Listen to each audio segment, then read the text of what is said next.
Hello, I wanted to make a quick little video about the Ouroboros, which is the symbol that many of you have seen probably many times in your life. It's the image of a snake eating itself, right? A snake with its tail in its mouth, a nice complete circle. This symbol has existed for thousands of years and has taken on many layers of meaning, and I am by no means an expert, but it's something that's come up for me recently in my meditations and my self-healing, and I had some interesting thoughts I wanted to share about it. So last night I was doing this journaling exercise that was all about getting into touch with your shadow side and allowing your shadow side to communicate with you. So I was able to tap into my shadow side, and the goal of this exercise was to try to perceive the shadow as an object or a metaphor or an animal. And I immediately perceived it as a snake. And the snake was telling me that I hurt myself, and that I hate myself, and that I resent God for my own existence. And this is sort of the depth of my shadow side, what it wanted to tell me, is that I keep hurting myself and hating myself and resenting God for my existence. That's some pretty deep stuff right there, right? I could spend a lot of time working on that. And so the question is, what do you do with the shadow side? And that's where the Ouroboros came in. I had this image of the snake, this fanged, venomous snake biting me and poisoning me. And of course, the snake was me, was my shadow side.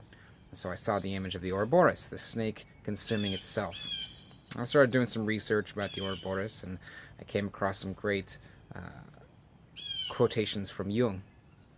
And I really like Jung's perspective on things, and when it came to the Ouroboros, he prefers the Ouroboros as being a symbol about consuming oneself, about integrating the shadow side, right? The shadow side.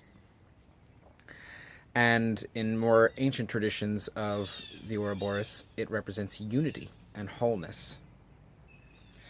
So I realized that this snake of my shadow side could go one of two ways. I could poison myself, or I could integrate myself. You see, all of life consumes life. I ate fish for dinner last night. That fish had to die so that I could live. Right? Life consumes life. So you are continually consuming yourself in order to continue yourself. Just like a snake is continually renewing itself by regenerating itself from the inside out and peeling off its old skin.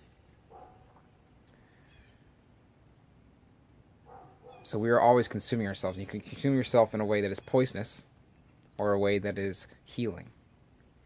And the poisonous consumption of oneself would be to separate oneself, to create division within oneself, to find aspects of yourself or the shadow and resist it, to separate yourself from it, to say, this failure in my job is a sign that I'm not good enough. This problem in my body is evidence that I'm broken. These types of stories that you could tell yourself over and over would be a way to consume yourself, to poison yourself. All right, the shadow, coming up with reasons why you're not worthy of wholeness or love. It's a way of hurting yourself by telling yourself that all these things in your life, the circumstances of your life, not the reality of your life, the circumstances of your life, are evidence of your failures and your inadequacies. Or I could integrate that shadow.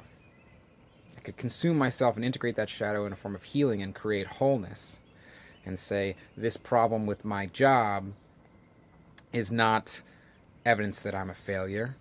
It's an opportunity for me to renew myself. It's an opportunity for me to find my deeper purpose and to figure out how to use my gifts to contribute to the world better. It doesn't matter if this current circumstance isn't working out. I can use this, I can shed this and create something better. I can look at the health issues in my body and say, this is not evidence that I am broken. This is an opportunity to heal. This is a lesson here to teach me something, to take me one step closer to wholeness.